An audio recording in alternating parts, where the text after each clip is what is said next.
Hello! I'm Elaine, and I'm a tour guide in the French Quarter. I do ghost tours. And I am not going to tell you the stories that I tell on my tour, because you gotta pay for those. But if you want to hear some interesting things that have happened to me while I'm leading random drunk people around the French Quarter, I got you. Sometimes all you can be glad for is that it's not your tour causing the chaos. So tonight, this weekend, was a night that there was a football game in town. And I always forget this. I always convince myself that it's not true. But New Orleans is very much a football city. We care about the Saints. We get loud and crazy when the Saints are playing. And like last game, the Saints actually won, which the Saints are not traditionally a very good team. So when we win, it's quite often a big deal. And on top of that, the other team playing this weekend is a team that is known to have fans that are just a bit wild. And so, like, yeah, the French Quarter was full of people shouting. And it was mostly the other team. And, like, people were like, oh my God, are there no Saints fans? I'm like, there aren't Saints fans in the tourist neighborhood, and like they're there, just not as many of them. But believe it or not, most of the locals don't spend a huge amount of time in the tourist neighborhoods. That's why you're seeing all the other teams' fans. But because of that, I had expected all weekend to have crazy wild groups. And I got really lucky tonight. Like, my group was great. They were quiet. They were, like, paying attention. They asked interesting questions, and like there was one guy that talked a little bit more than I would 100% want, but what he was talking about was like about the stories. Like, he'd agree and ask questions and things like that. I'm like, no, this is fine, he's great. And like between the stops, people would chat with me, and I'm like, this is a great group. Hell, even at the bar break, which I was expecting tonight's bar break to take a while, and it could have been a disaster, because I got to the bar break and I started telling the story and realized that that smell of vomit that I thought had passed, I had not passed it. It was still very much right there. And so I cut the bar break story a little bit short, and then as soon as the guest disappeared, I went to the other side of the vehicle I was standing next to, so that I was still close enough that they could find me. I was still in roughly the same location they had left me, but I was a little bit further away from the smell. But even with all that, the wind kept blowing the smell of vomit into my face, and I was so glad when they all came back 2 minutes early. So, like, great group. But then near the end of the tour, I passed by one of my friends who's a tour guide.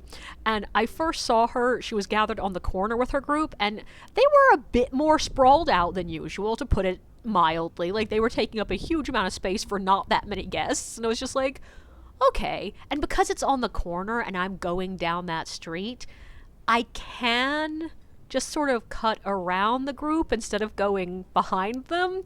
And I decided tonight I was going to do that, even though it was going to basically make us jaywalk. But I was like, it's not worth it. I can tell it's going to take way too long to get her group out of the way. And we can literally just, cross the street at a angle. It'll be fine. And that's what we did. And we got to my next location, which was basically the opposite end of the block from them. And I started telling the story. And for the first half of the story, everything's fine. Everything's good. And then suddenly, out of the blue, I hear, "Hey!" And a buttload of shouting. And I'm like, oh no, is somebody fighting down there? And then I listen for a second. I'm like, no, that's happy screaming, not angry screaming. And I'm like, okay, so it's probably football related. And I'm trying to talk over it, and it's just getting louder and louder and louder.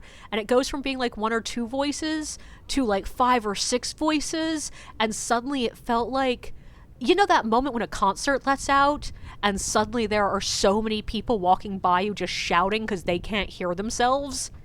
It felt like that. And I was just like, oh my God.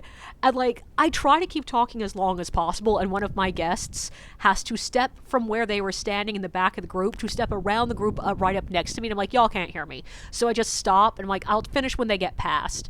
And like, they're walking by and they get right behind me, and one of the guys looks over and goes, "Oh, guys, there's a tour here."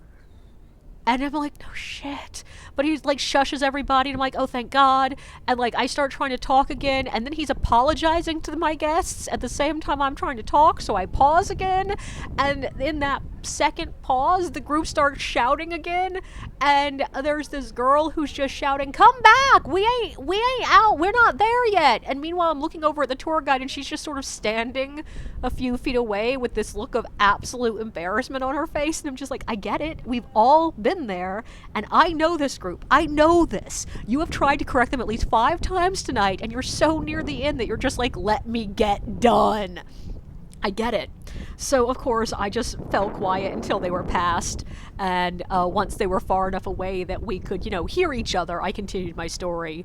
But the real fun thing is, after the tour was done, I was walking back to my car, and I passed her again, and she wasn't even done with her tour yet, so I know it was going difficult, because she's usually done by this point. And she sort of sees me and she waves. Is like, "Hi, Elaine." And I'm like, "Hi." And she's like, "I've missed you." And I'm like, "I've missed you too." And I can almost feel her wanting to say something, but can't in front of the group.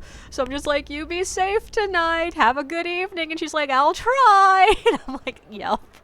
So yeah, sometimes all you can be is happy it's not your group. Don't forget to like and subscribe, and be sure to check out my book, Drunks of the French Quarter Theater, available on Amazon, bookshop.org, Barnes & Noble, pretty much wherever.